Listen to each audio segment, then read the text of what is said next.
The Adventures of Chanticleer and Partlet, from Grimm's Fairy Tales, by Jacob and Wilhelm Grimm, translated by Edwin Taylor and Marian Edward. 1. How they went to the mountains to eat nuts.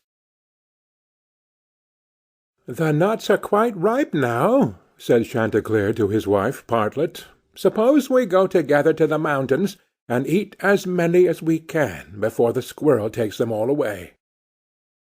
"With all my heart," said Partlet.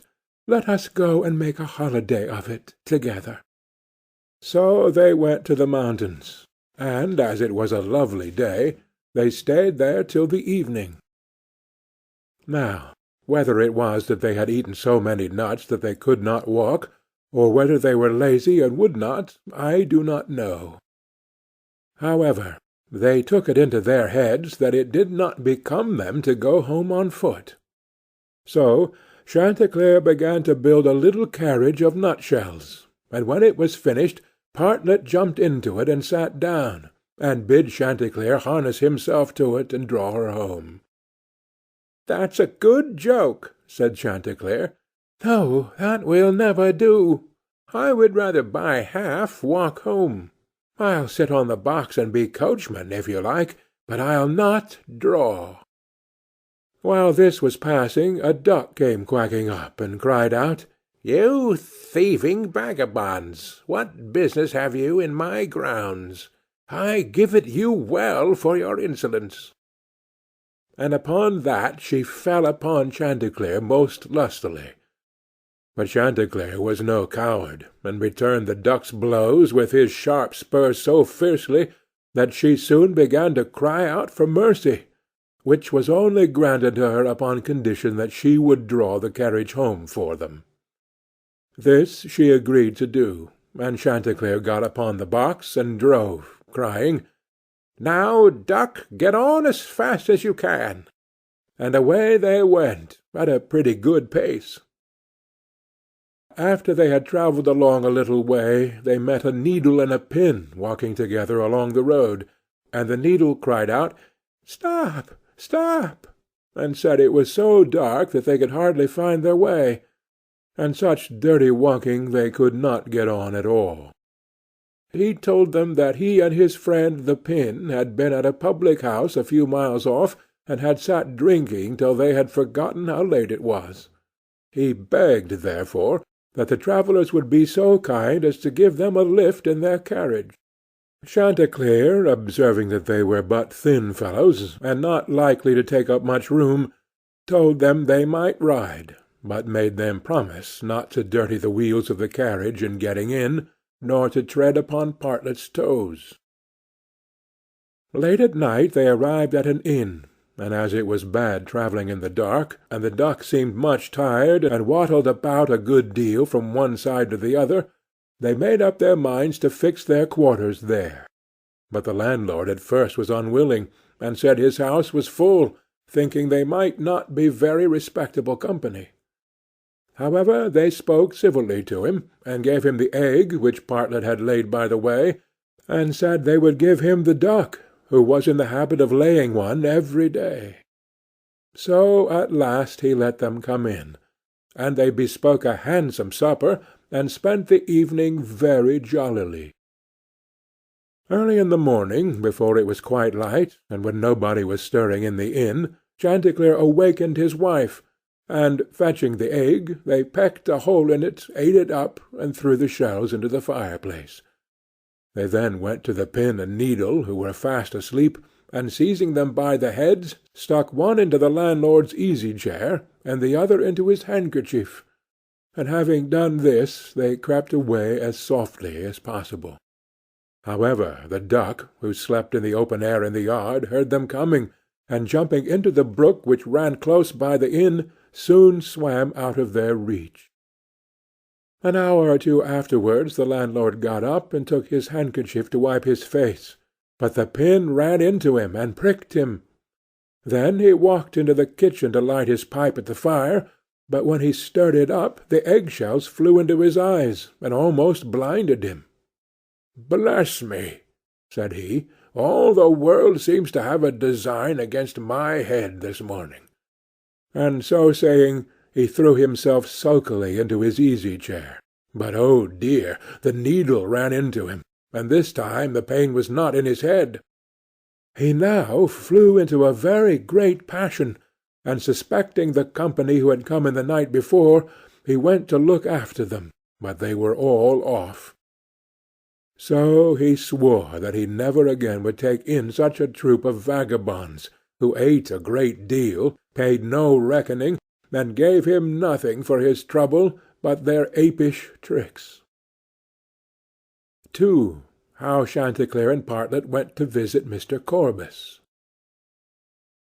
Another day Chanticleer and Partlet wished to ride out together, so Chanticleer built a handsome carriage with 4 red wheels, and harnessed 6 mice to it, and then he and Partlet got into the carriage, and away they drove.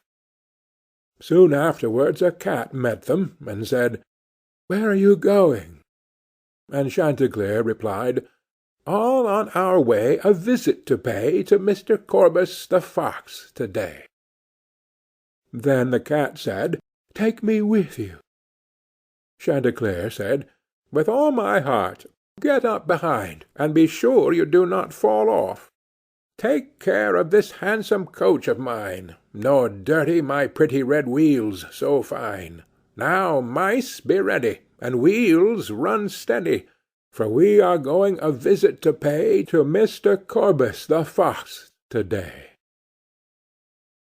Soon after came up a millstone, an egg, a duck, and a pin, and Chanticleer gave them all leave to get into the carriage and go with them. When they arrived at Mr. Corbus's house, he was not at home. So the mice drew the carriage into the coach-house, Chanticleer and Partlet flew upon a beam, the cat sat down in the fireplace, the duck got into the washing-cistern, the pin stuck himself into the red pillow, the millstone laid himself over the house-door, and the egg rolled himself up in the towel. When Mr. Corbus came home, he went to the fireplace to make a fire, but the cat threw all the ashes in his eyes. So he ran to the kitchen to wash himself, but there the duck splashed all the water in his face, and when he tried to wipe himself, the egg broke to pieces in the towel all over his face and eyes.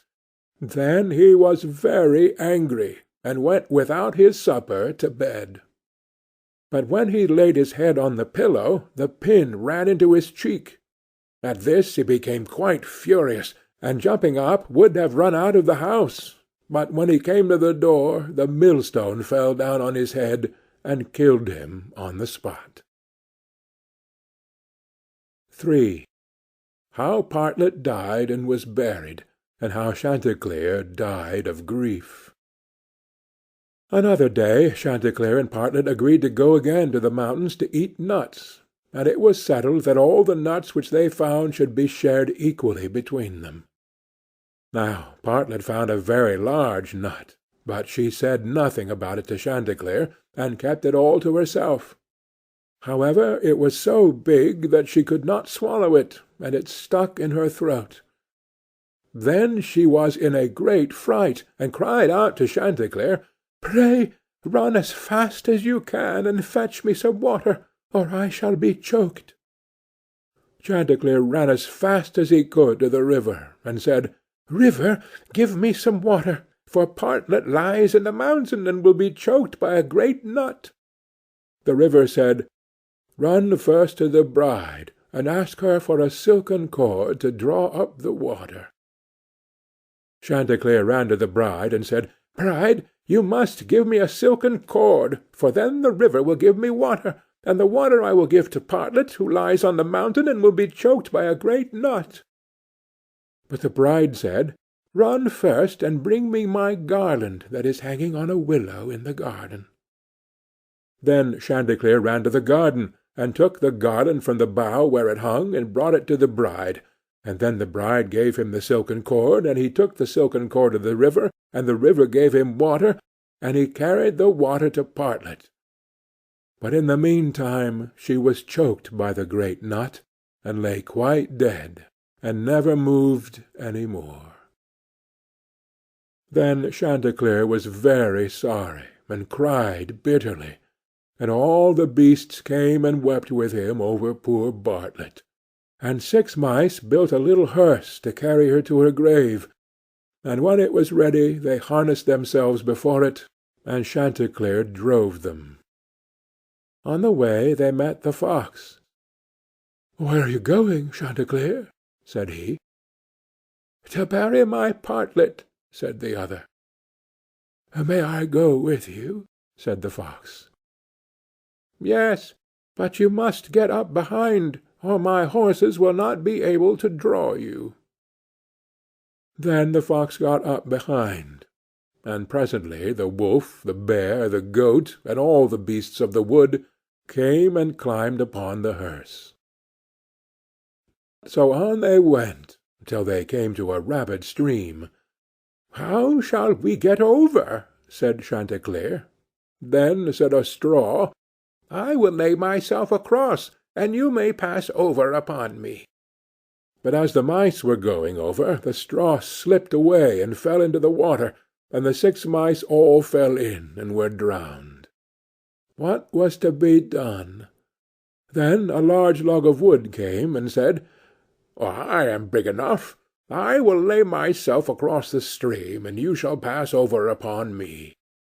So he laid himself down, but they managed so clumsily that the log of wood fell in, and was carried away by the stream. Then a stone, who saw what had happened, came up and kindly offered to help poor Chanticleer by laying himself across the stream. And this time he got safely to the other side with the hearse, and managed to get Partlet out of it. But the fox and the other mourners, who were sitting behind, were too heavy, and fell back into the water, and were all carried away by the stream and drowned. Thus Chanticleer was left alone with his dead Partlet, and having dug a grave for her, he laid her in it, and made a little hillock over her. Then he sat down by the grave, and wept and mourned till at last he died too, and so all were dead. End of the Adventures of Chanticleer and Partlet.